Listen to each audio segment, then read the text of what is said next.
የታምራት ላይኔ ድርጅትና ወደ ኢትዮጵያ የሚጎርፉት ክሪፕቶ ቆፋሪዎች።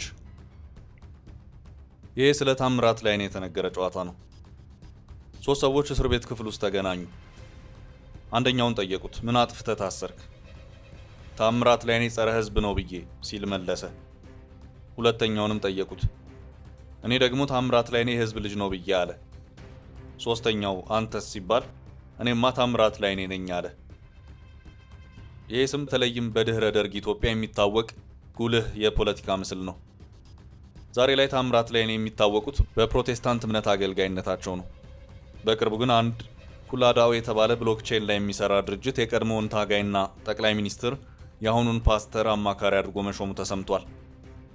ሰላም፣ ጤና፣ ፍቅርና ደስታ ባላችሁበት ሁሉ አይጥፋ ውድ የቻናላችን ቤተኞች። በዛሬው ዝግጅታችን ታምራት ላይኔ ስለተሾሙበት አዲሱ ስራ እንዲሁም በኢትዮጵያ እየተስፋፋ ስለመጣው የብሎክቼን ማይኒንግ ተቋማት ግንባታ እናወራለን። ኢትዮጵያ ካለባት የኃይል አቅርቦት እጥረት አንጻር እነዚህ የማይኒንግ ድርጅቶች መምጣት ምን እርግማንና በረከት ይኖረዋል የሚለውን እናያለን። እስከ ዝግጅታችን ፍጻሜ አብራችሁ እንድትቆዩ በትህትና እየጠየቅን አብራችሁን የምታሳልፉት ጊዜ በብዙ አውቃችሁ በብዙ ዘና የምትሉበት እንዲሆን ባለሙሉ ተስፋ ነን። ለቤት ፈላጊዎች ታላቅ የምስራች! በመሃል አዲስ አበባ ሳር ቤት 88 ካሬ ባለ 2 መኝታ እና 130 ካሬ ባለ 3 መኝታ በ36 ወር የሚረከቡት አፓርትመንቶችን አቀረብንላችሁ።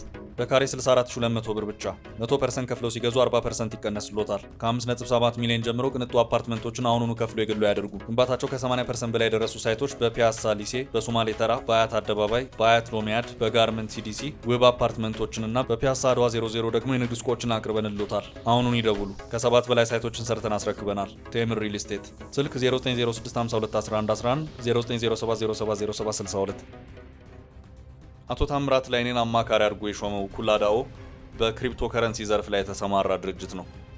እሳቸውም ሹመቱን ወደውና ፈቅደው መቀበላቸውን ተናግረዋል። በብሎክቼን እና ክሪፕቶ ከረንሲ ላይ የሚሰራው ድርጅቱ ዋነኛው ዓላማው መንግስታዊ አሰራርን በብሎክቼን ቴክኖሎጂ በማዘመን ፍትሐዊ ሀብት ክፍፍልን ማምጣት ነው። ከቅርብ ጊዜያት ወዲህ የዓለም አቀፍ የብሎክቼን ማይኒንግ ድርጅቶች ትኩረታቸውን ወደ ኢትዮጵያ እያዞሩ ነው።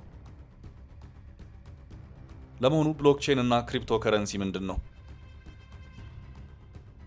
ብሎክቼን ማለት በኔትወርክ በተያያዙ ኮምፒውተሮች መካከል የሚደረግ የመረጃ ዝውውር የሚመዘግብ ስርዓት ነው። ይህ የመረጃ ልውውጥ በየትኛውም ወገን ቁጥጥር የማይደረግበትና አንድ ጊዜ በብሎክቼን ስርዓት ከተመዘገበም የማይጠፋ ነው። በመረጃ ልውውጥ ወቅት መረጃዎች ሚስጥራዊነታቸውንና ደህንነታቸው እንዲጠበቅ የሚሰራው ስርዓት ደግሞ ክሪፕቶግራፊ ይባላል። ይህንን የክሪፕቶግራፊ እውቀት በመጠቀም የሚፈጠር የዲጂታል ገንዘብ አይነት ደግሞ ክሪፕቶ ከረንሲ ይባላል። ቢትኮይን፣ ኢቲሪየም፣ ቲዘር እና ሶላና የሚታወቁ የክሪፕቶ ከረንሲ አይነቶች ናቸው። እነዚህን ገንዘቦች በጊዜ ሂደት ሙሉ በሙሉ የመንግስት የገንዘብ ቁጥጥርን በማጥፋት በቀጣዩ ዓለም ገንዘብን በግለሰቦች ቁጥጥር ስር ያደርጋሉ ተብሎ ይታሰባል። በዓለም ታሪክ የመጀመሪያው ክሪፕቶ ከረንሲ ቢትኮይን ይባላል። በአሁኑ ወቅት አንድ ቢትኮይን ከ$100,000 በላይ ዋጋ ያወጣል። ክሪፕቶ ከረንሲ በየትኛውም መንግስት ቁጥጥር የማይደረግበት ነፃ እና ዋጋውን በገዥና ሻጮች ብቻ የሚወሰን የዲጂታል ገንዘብ አይነት ነው። ሌላው በብሎክቼን ዙሪያ የሚነሳው ትልቁ ሀሳብ የብሎክቼን ማይኒንግ ነው። ብሎክቼን ማይኒንግ ማለት በብሎክቼን ስርዓት ውስጥ የተደረጉ የመረጃ ልውውጦችን መመዝገብ ነው። ይህም በሁለት ኮምፒውተሮች መካከል የተደረገን የመረጃ ልውውጥ ደህንነት ማረጋገጥና መረጃውንም በብሎክቼን ስርዓቱ ላይ መመዝገብ ነው። ይህን ስራ የሚሰሩ ሰዎች ማይነርስ ሲባሉ፣ ይህንንም ስራ በመስራታቸው የሚከፈላቸው ክፍያ ደግሞ ክሪፕቶ ከረንሲ ይሆናል። ይህን የማይኒንግ ስራ ለመስራት ከፍተኛ የፕሮሰሲንግ ስፒድ ያላቸው ኮምፒውተር እና ከፍተኛ የሆነ ኤሌክትሪክ ኃይል ያስፈልጋል። በአሁኑ ወቅት በስራ ላይ የሚገኙ የቢትኮይን ማይኒንግ ተቋማት 100 ሄክታር ላይ ያረፈ ስፋት ሲኖራቸው ከ60,000 ኮምፒውተሮች በላይ ይይዛሉ። ኮምፒውተሮቹን ለማንቀሳቀስና ለማቀዝቀዝ ከፍተኛ የሆነ ኤሌክትሪክ ፍጆታ አላቸው። ከክሪፕቶ ከረንሲ አይነቶች ቢትኮይን የበለጠ ተቀባይነት ያለው ሲሆን አንድ ቢትኮይን በአሁኑ ወቅት $102,000 ወይም በአሁኑ የብር ምንዛሬ ተመን 14 ሚሊዮን ብር በላይ እየተሸጠ ይገኛል። አንድ ቢትኮይን ማይን ለማድረግ 6,400,000 ኪሎዋት አወር ኤሌክትሪክ ኃይል ያስፈልጋል።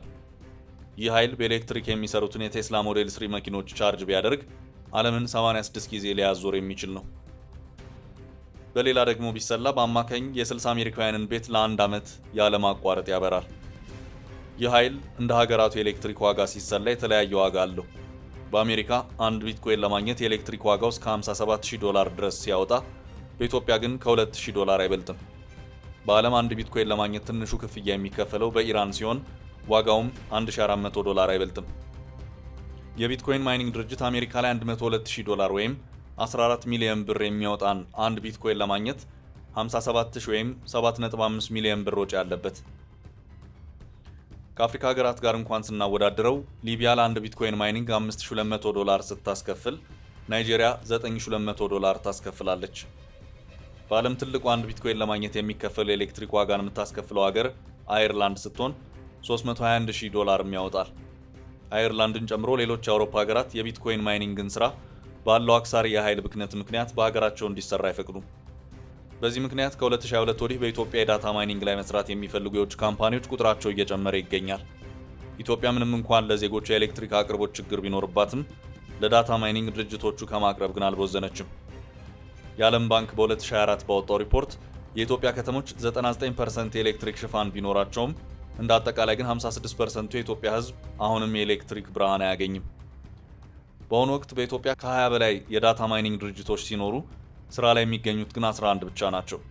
ለዳታ ማይኒንግ ድርጅቶች ፍቃድ እየሰጠች የምትገኘው ኢትዮጵያ በህግ ደረጃ የትኛውም አይነት ክሪፕቶ ከረንሲን በህግ ያልፈቀደች መሆኗ ደግሞ የነገሩን ውስብስብነት ያሳያል። እኚህ የቢትኮይን ማይኒንግ ድርጅቶች ትኩረት ወደ ኢትዮጵያ ማተኮር የጀመረው ቻይና በ2022 ካደረገችው የማይኒንግ ድርጅቶች እገዳ በኋላ ነበር። ቻይና እነኚህን ድርጅቶች ያገደችው የኤሌክትሪክ ኃይል ከፍተኛ ብክነት የሚፈጥሩ፣ ለህገ ወጥ የገንዘብ ዝውውር የተጋለጡ እንዲሁም አዲሱን የቻይናን ዲጂታል ዩዋን የተባለውን ገንዘብ የሚገዳደር ስጋት ፈጥረዋል ብላ ነበር።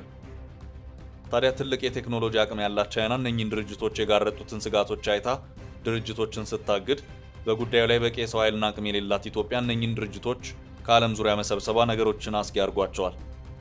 ከእግዱ በፊት በ2021 ቻይና የዓለምን 70% የሆነውን ዳታ ማይኒንግ የሚሰራባት ሀገር ነበረች። የእገዳ ውሳኔውን ተከትሎ ብዙዎቹ ካምፓኒዎች ወደ ሰሜን አሜሪካ ተሰደዋል። ከሰሜን አሜሪካ በተጨማሪ ወደ ካዛኪስታን ጣቢያቸውን ያዞሩም ነበሩ። በሀገሪቱ ላይ ባደረሱት ከፍተኛ የሆነ የኃይል አቅርቦት መዛባት ግን ከጥቂት ጊዜያት በኋላ ሀገሪቱን ጥለው ለመውጣት ተገደዋል። አሁን ኢትዮጵያ ካለችበት ነባራዊ የኃይል አቅርቦትና ፍላጎት አንጻር የድርጅት ውጣ ልክ እንደ ካዛኪስታን ጥሎ መውጣት መሆኑ አያጠራጥርም። በአሁኑ ጊዜ በኢትዮጵያ ፍቃድ የወሰዱት ድርጅቶች ከ1 ሜጋዋት እስከ 5 ሜጋዋት ድረስ የኃይል ፍላጎት አላቸው። ይህ ደግሞ ኢትዮጵያ ካላት የኤሌክትሪክ ኃይል አቅርቦት አንጻር ለእኚህ የማይኒንግ ማዕከላት ቢያንስ 2 ተከዜ ግድቦች ሊሰሩላቸው ይገባል ማለት ነው። ኢትዮጵያ ምንም እንኳን በአሁኑ ወቅት ለቢትኮይን ማይኒንግ ድርጅቶች ፍቃድ ሰጥታ ወደ ስራ ብታስገባም ከኢትዮጵያ ብር ውጭ ያሉ ገንዘቦችን ጨምሮ ሁሉም የክሪፕቶ ከረንሲ ገንዘቦች ግን በሕግ የተከለከሉ ናቸው። በኢትዮጵያ ብሔራዊ ባንክ መመሪያ በኢትዮጵያ ውስጥ ከኢትዮጵያ ብር ውጭ የትኛውም አይነት መገበያ ገንዘብ መጠቀም እንደማይቻል ይደነግጋል። ይህም ማንኛውም አይነት ክሪፕቶ ከረንሲንም ይከለክላል።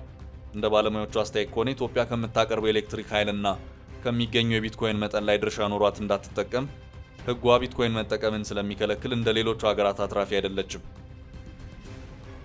የዲጂታል ገንዘቦችን እንቅስቃሴና ወንጀሎችን እንዲቆጣጠር ስልጣን የተሰጠው ኢንፎርሜሽን መረብ ደህንነት ኤጀንሲ ኢንሳ ለብሎክቼን ማይኒንግ ድርጅቶች ቴክኒካል ፍቃድ እየሰጠ ይገኛል። ኢትዮጵያ ኤሌክትሪክ ኃይል እና የኢትዮጵያ ኤሌክትሪክ አገልግሎት የሚባሉት መንግስታዊ ኤሌክትሪክ አቅራቢ ድርጅቶች ደግሞ ከኢትዮጵያ ሕዝብ ነጥቀው ለማይኒንግ ድርጅቶቹ ኤሌክትሪክ ያቀርባሉ። ኢትዮጵያ በዓለም ከፍተኛ የሆነ የውጭ ምንዛሬ እጥረት ካለባቸው ሀገራት አንዷ ስትሆን አሁንም እኚህን የማይኒንግ ድርጅቶች ወደ ሀገር ያስገባቸው ይህንን የውጭ ምንዛሬ ረሃብ ለማስታገስ ነው። በ2024 ዓመተ ምህረት ካቀረብኩት የኤሌክትሪክ ኃይል $55 ሚሊዮን አግኝቻለሁ የሚለው መንግስታዊ የኢትዮጵያ ኤሌክትሪክ ኃይል በዘንድሮ 2025 ግን $123 ሚሊዮን አገኛለሁ ብሎ እቅድ አድርጓል። ምንም እንኳን መንግስት ሚሊዮን ዶላሮች አገኘው ብሎ መግለጫ ቢሰጥም በዋጋው ዝቅተኝነትና ኢትዮጵያ ክሪፕቶ ከረንሲዎችን በህግ በማገዷ ምክንያት ብዙ ሚሊዮን ዶላሮችን እያጣች ትገኛለች። ይህ አሰራር ይሻሻል ይሆን ወይስ ልክ ከዚህ ቀደም እንደነበሩ የውጭ ኢንቨስትመንት ችግሮች ሀገሪቱ በአነስተኛ ገንዘብ በዓለም አቀፍ ድርጅቶች እየተጋጠች ትቀጥል ይሆን ለሚለው ጥያቄያችን ጊዜ መልስ ይሰጠናል። እስካሁን ድረስ በኢትዮጵያ መንግስት በኩል የተረጋገጠ መግለጫ ባይሰጥበትም መንግስት በቢትኮይን ላይ ለመሳተፍ ጥናት የጀመረ መሆኑን አፍሪካን ኢንተለጀንስ የተባለ ሚዲያ መረጃ ይዞ ወጥቷል። የኢትዮጵያ መንግስት የተወሰነውን የሀገሪቱን የውጭ ምንዛሬ በቢትኮይን ለማስቀመጥ ጥናት ላይ መሆኑን ተዘግቧል። አፍሪካን ኢንተለጀንስ ባስነበበው መረጃ መሰረት የኢትዮጵያ መንግስት 10% የሚሆነውን የሀገሪቱን የውጭ ምንዛሬ ክምችት በክሪፕቶ ከረንሲ እንዲሆን ለማድረግ በዚሁ ዙሪያ ያሉ ኤክስፐርቶችን አሰባስቦ ጥናት እያስደረገ መሆኑን አመላክቷል።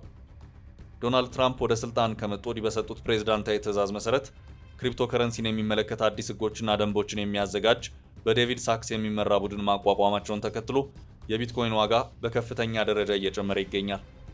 ትራምፕ ኮይን የሚባል በስማቸው የተሰየመ ኮይን ያላቸው ትራምፕ እሳቸውን ጨምሮ ልጃቸው ኤሪክ ትራምፕ በቢትኮይን ንግድ ላይ ተሰማርተው ይገኛሉ። ለምርጫ ዘመቻቸው ከክሪፕቶከረንሲና ማይኒንግ ድርጅቶች ብዙ ሚሊዮን ዶላር ድጋፍ ያገኙት ፕሬዝዳንት ትራምፕ አሜሪካም ወደፊት ሀብቷን እንደ ወርቅ ክምችት ሁሉ በክሪፕቶከረንሲ እንድታስቀምጥም ውሳኔ ሰጥተዋል። አሜሪካም ወሳኝ የቢትኮይን እንዲሁም ሌሎች ምናባዊ ገንዘቦችን የሚጨምር የዲጂታል ሀብ ስትራቴጂክ ሪዘርቭ አሴት ለማድረግ ወስናለች። የትራምፕ አንዱ የምርጫ ቅስቀሳ የነበረው ቢትኮይንን የአሜሪካ መንግስት ሪዘርቭ አሴት አድርጎ እንዲጠቀም አድርጋለሁ የሚል የነበረ መሆኑ የሚታወስ ነው። ወደ ሀገራችን እንመለስ። በቅርቡ ታምራት ላይኔን የሾመው ኩላዳኦም ይህንኑ የብሎክቼን ቴክኖሎጂ በመጠቀም መንግስታዊ አስተዳደርና ፋይናንስ አሰራርን ለማዘመን የሚሰራ ድርጅት ነው። በምህጻረ ቃሉ ዳኦ ማለት ዲሴንትራላይዝድ ኦቶኖመስ ኦርጋናይዜሽን ማለት ሲሆን በአጭር አገላለጹ ግን መንግስታዊ ስራዎችን በአልጎሪዝም የመተካት እቅድን የያዘ ሀሳብ ነው። ይህ ማለት ሁሉንም መንግስታዊ አሰራሮች የዲጂታል ዳታን በመጠቀም ወደሚደረግ የአስተዳደር ዘይቤ የመቀየር ሀሳብ ያለው አሰራር ነው። ይህ የታምራት ላይኔ ሹመትም ይህ ድርጅት ቀጣይ እርምጃ ወደ ኢትዮጵያ ለመሆኑ ማሳያ ነው። በቀድሞ የኢትዮጵያ ቢሮክራሲ ውስጥ ልምድ ያላቸውን የቀድሞ ጠቅላይ ሚኒስትርንም አማካሪ አድርጎ መሾሙ ለዚህ መደላድል እንዲሆን አስበውም ይመስላል። የዚህ ጽሑፍ አዘጋጅ የዝግጅት ክፍላችን ባልደረባ ባደረገው ማጣራት ኩላዳኦ በ2022 ዓ.ም የተመሰረተ ድርጅት ሲሆን ዋና መቀመጫው ካይመን ቤ ማሌዥያ ነው። ከዚህ ቀደም እንደነበሩ ብዙ ዲጂታል አሰራርን መሰረት እንዳደረጉ ድርጅቶች ይህም ድርጅት ብዙ መረጃዎች የሉትም። ውድ የቻናላችን ቤተኞች በኢትዮጵያ እየተደረገ ያለውን የቢትኮይን ማይኒንግ ስራዎች የታዘብንበት ዝግጅታችን በዚሁ ተጠናቋል። መሰል ሀገራዊና ዓለም አቀፍ ጥልቅ ትንታኔዎችን ለማግኘት ሰብስክራይብ በማድረግ ወዳጆን ይጠብቁን። ቸር ጊዜ ተመኘን።